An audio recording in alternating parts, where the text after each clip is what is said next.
My name's Ruth Barnett. I'm going to moderate this first panel, but first I wanted to say thank you to Carl for a really interesting introduction, and I'm keen to get stuck in so we can get straight into that conversation that he was talking about as soon as possible. I'm delighted to be here to moderate this conversation about gathering and using information on social media, and we have a hugely distinguished panel here for you today, all with very different perspectives about the challenges and opportunities that this topic raises.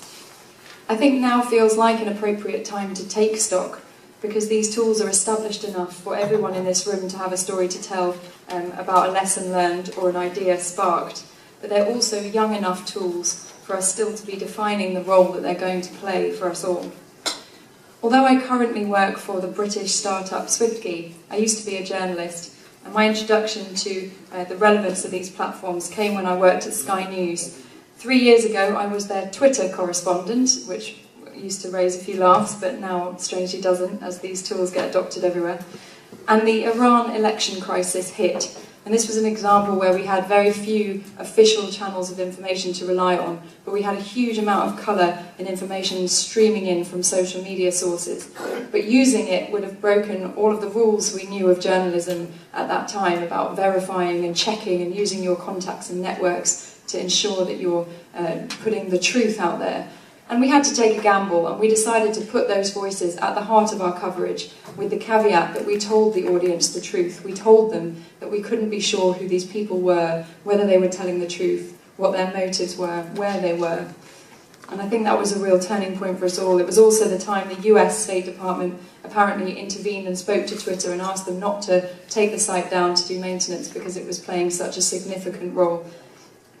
But let me go straight to our panel, I think, without any further ado. I'm going to introduce them all. They're all each going to have about 5 or 6 minutes to set out, their experiences of these kind of questions and the relevance to them, and then we'll open it up to the floor. So think of your questions. You can tweet me at Ruth Barnett, or using the hashtag LondonThink, or do the old school method of just sticking your hand up, and we'll get a conversation started. So first up, we have Nori Shikata. And Nori became the political minister at the Embassy of Japan in the UK in September 2012. He used to be Deputy Cabinet Secretary for Public Affairs and Director of Global Communications at the Prime Minister's Office of Japan. He was international media spokesperson and went on the Prime Minister's trips abroad. After the devastating earthquake and tsunami of March 11, 2011, he was interviewed by virtually every world media outlet and thrown into the heart of this question about how diplomacy and social media can work together. He won the Gold Standard Award for Political Communications for his work at this time. He also, before his career in the Prime Minister's office, spent some time in the US and Paris, so he has a kind of international perspective, and he tweets at Nori Shikata. Second up, we're going to have Claire Wardle from Storyful.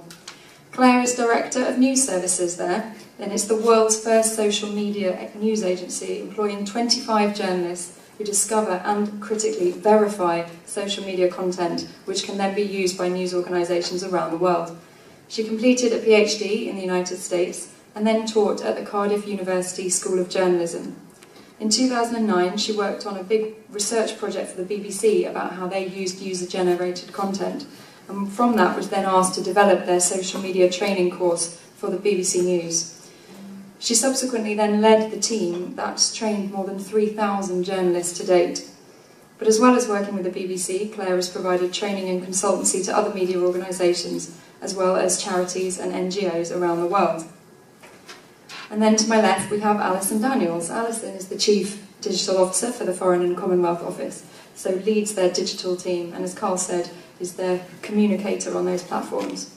And this job follows a stint as the FCO's Senior Web Editor. Before that, she was in the charity sector. She was Online Communities Editor for the British Heart Foundation, responsible for the development of their high-profile campaigns. Another former journalist, Alison was a London-based producer for CNN, a night editor for the Press Association, and a reporter for The Guardian and The Herald. And then down on my left, we have two colleagues from AFP, the very well-respected international news wire. We have Joanne Tillouin and Marlo Hood. And they're both from AFP, which has developed this e-diplomacy hub where you can track the online diplomatic activities of a variety of countries. And Joanne is a multimedia journalist specialising in this area of digital diplomacy and data journalism. He's a regular contributor to GQ France, where he focuses on techno-politics stories. But it was really while he was a visiting scholar in Berkeley's School of Journalism in California that he really honed his skills as a digital journalist and developed his expertise in digital diplomacy and governance 2.0.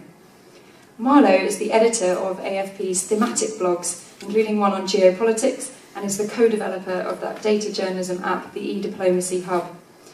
Armed with a graduate degree in Chinese studies, Marlo began his journalism career in the mid-1980s in China, where he reported for the Wall Street Journal, US News and World Report. He then set up the South China Morning Post's first Beijing bureau and was freelance for 5 years in New York before joining AFP in Paris in 1995. And in that role, he's worked across graphics, web development, and as a science and environment correspondent covering climate change.